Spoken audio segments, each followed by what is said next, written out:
Maak maar foto's, maak maar foto's.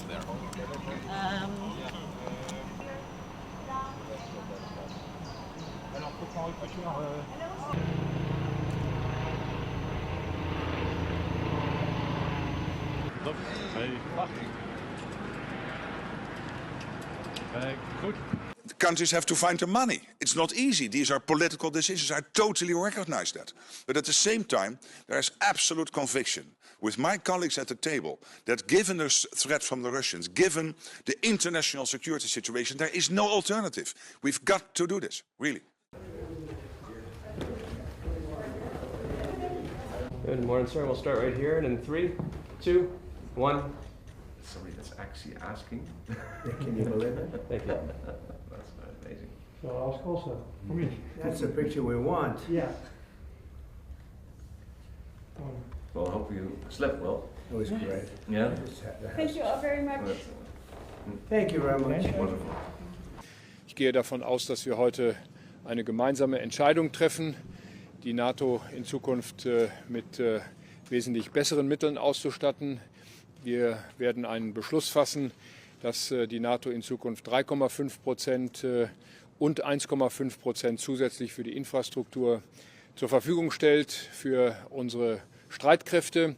Dies alles wird in großer Übereinstimmung stattfinden, weil wir übereinstimmend feststellen, dass sich die Bedrohungslage geändert hat. Und die Bedrohung heißt insbesondere Russland. Russland bedroht nicht nur die Ukraine, Russland bedroht den gesamten Frieden, die gesamte politische Ordnung unseres Kontinents. They have better seats than I do. We're with them all the way. I mean, if you take a look at the numbers, we're with them. And they have very big things to announce today. I don't know if you've taken the vote or you're going to take the vote, but I've been asking them to go up to 5% for a number of years, and they're going up to 5%. They're not going to be fighting each other. They've had it. They've had a big fight, like two kids in a schoolyard. You know, they fight like hell. You can't stop them. Let them fight for about 2-3 minutes. Then it's easier to stop them. And then Daddy has to sometimes use strong language. You have to use strong language. Every once in a while you have to use a certain word. It's an effect on all of us. And we let these autocrats and dictators win. I'm coming to see my good friend Donald Trump. As you know, Donald Trump is now on the side of autocracy, not democracy.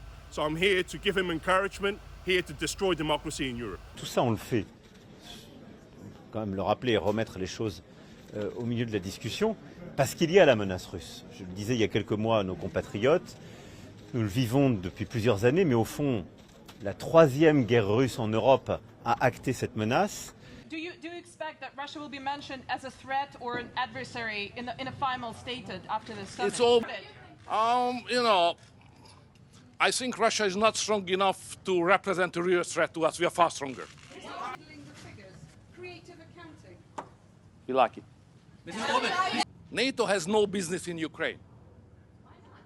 Ukraine is not member of NATO, neither Russia. And my job is to keep it as it is.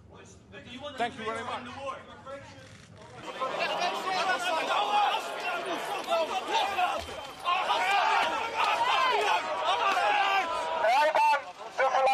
Afstand houden. Voldoet u niet aan de vordering? Gaan er niet door. Afstand tot de geweld gebruikt. Afstand tot de geweld gebruikt. Afstand tot de geweld gebruikt. Afstand houden. Achteruit. Weg. Wegwezen. So thank you very much, everybody. We're going to have a press conference in a couple of minutes. So.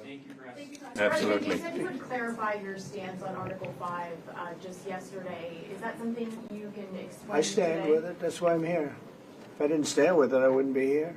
So you would defend countries even Well, if what they did don't I pay just up their say? fair Yes, share? of course. Why would I be here?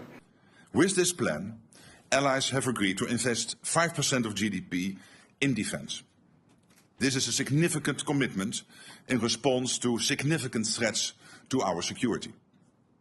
It includes at least 3.5% of GDP invested in core defense requirements, a benchmark that until today was set at 2%.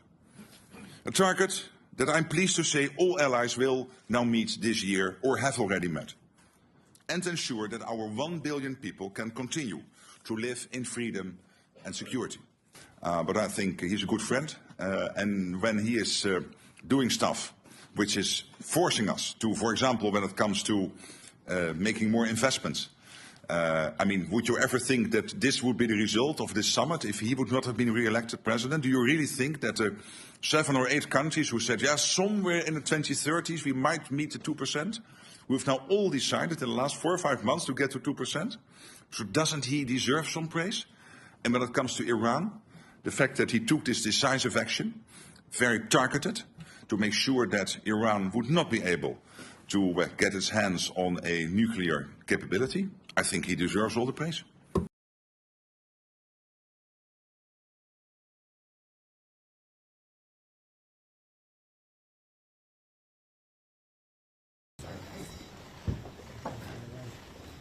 So, Volodymyr and colleagues, it's good to see you as to our joint endeavor in Poland, JTEC.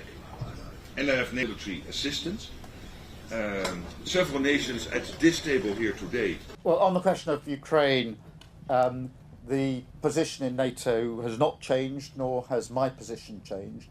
In fact, over the last couple of days, I would say in my discussions with leaders, there's been a real resolve that now is the time to push again to get Putin to the table for the unconditional ceasefire. President Zelensky has, for many weeks now, indicated his willingness to go to an unconditional ceasefire. Now is the time for Putin, who's been dragging his heels, to come to the table. Disculpe, buenas tardes, presidente. Sí. Ha dicho que España va a cumplir en... España siempre es la solución, Carlos. Nunca es el problema. Nosotros aportamos soluciones. Defendemos con convicción nuestras posiciones. Y creo que además son compartidas por la mayoría social de nuestro país. Estamos hablando de que si hubiéramos aceptado lo que se había propuesto, España tendría que destinar de aquí al año 2035 más de 300.000 millones de euros. ¿De dónde salen esos recursos? ¿De más impuestos a la ciudadanía? ¿De recortes en el sistema de educación, de sanidad, de pensiones? Serious question. I think you just had a meeting with President Zelensky. Did you discuss? And this is a monument, really, to victory, but it's a monumental win for the United States because we were carrying much more than our fair share. It was quite unfair, actually. But this is a big win for Europe and for actually Western civilization. That's a lot of questions.